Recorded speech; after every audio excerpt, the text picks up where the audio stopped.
मैं बार बार ये कहता हूं कि भारतीय जनता पार्टी को भ्रष्टाचार से कोई परहेज नहीं है, बल्कि भ्रष्टाचार की सबसे बड़ी संरक्षक पार्टी कोई अगर है तो वो है भारतीय जनता पार्टी।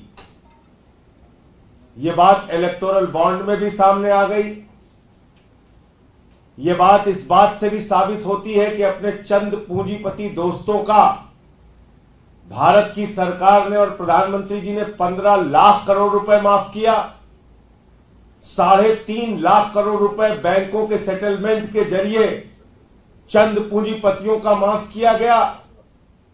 लेकिन उससे भी बड़ा मामला जो पूरे देश को हैरान कर देगा, पूरे देश को अचंभित कर देगा, कि जिस 2G के खिलाफ खुद भारतीय जनता पार्टी के लोग चौराहे चौराहे पे, गली मोहल्ले में भारत के प्रधानमंत्री से लेकर पूरी पार्टी तक आंदोलन कर रही थी, प्रदर्शन कर रही थी, आवाज उठा रही थी और बार बार ये कह रही थी कि ये तरीका ठीक नहीं है।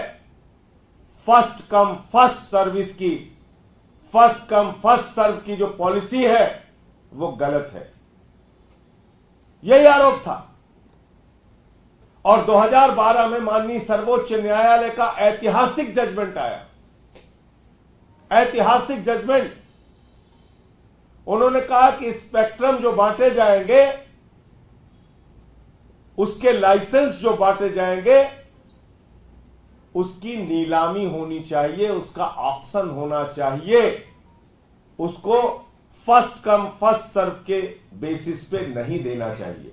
पहले आओ पहले पाओ की नीति को माननीय सर्वोच्च न्यायालय ने पूरी तरीके से नकारते हुए 2012 में ऐतिहासिक निर्णय दिया और कहा कि किसी भी हालत में पहले आओ पहले पाओ की नीति नहीं लागू होनी चाहिए, बल्कि स्पेक्ट्रम लाइसेंस के लिए आपको ऑक्शन का प्रोसेस अपनाना पड़ेगा, नीलामी का प्रोसेस अपनाना पड़ेगा। लेकिन मोदी जी और उनकी सरकार, भारत के प्रधानमंत्री पूरे देश के सामने आज बेनकाब हो गए। इन्होंने 2023 में जब 150 सांसद सदन से बाहर थे, उस समय वही नीति जिसके खिलाफ प्रधानमंत्री जी थे, वही नीति जिसके खिलाफ भारतीय जनता पार्टी थी, वही नीति जिसके खिलाफ पूरा देश था, वही नीति पास कर दी, पहले आओ पहले पाओ की नीति। एडमिनिस्ट्रेटिव प्रोसेस से स्पेक्ट्रम लाइसेंस देने की नीति देश की संसद में उस समय पास की गई जब लोकतंत्र की हत्या करके 150 सांसदों को निलंबित करके बाहर किया गया था। और अब सुप्रीम कोर्ट पहुंच गए। कहने लगे, हुजूर माई बाप, आप ये क्या कर रहे हैं? अगर हम ऑक्शन प्रोसेस में जाएंगे तो उससे तो देश का भला होगा, उससे तो देश की आमदनी बढ़ेगी, हमारे दोस्तों की आमदनी कैसे बढ़ेगी, हमारे सरकार की लूटखोरी कैसे बढ़ेगी, भ्रष्टाचार कैसे बढ़ेगा?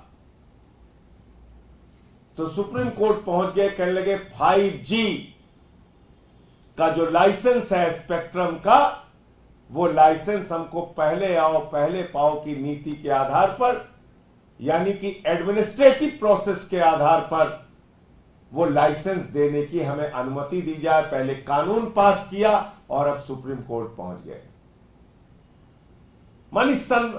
मानी सर्वोच्च न्यायालय के भी निर्णय लोग नहीं मानते। इलेक्टोरल बॉन्ड पे निर्णय आएगा, उसके खिलाफ खड़े। 2G पे 2012 का ऐतिहासिक फैसला आया, उसके खिलाफ खड़े। तो आज पूरे देश के सामने भारत के प्रधानमंत्री नरेंद्र मोदी और उनकी सरकार का चेहरा बेनकाब हो गया है।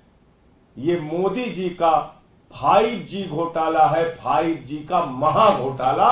अपने दोस्तों के लिए वो सब कुछ करने के लिए तैयार है।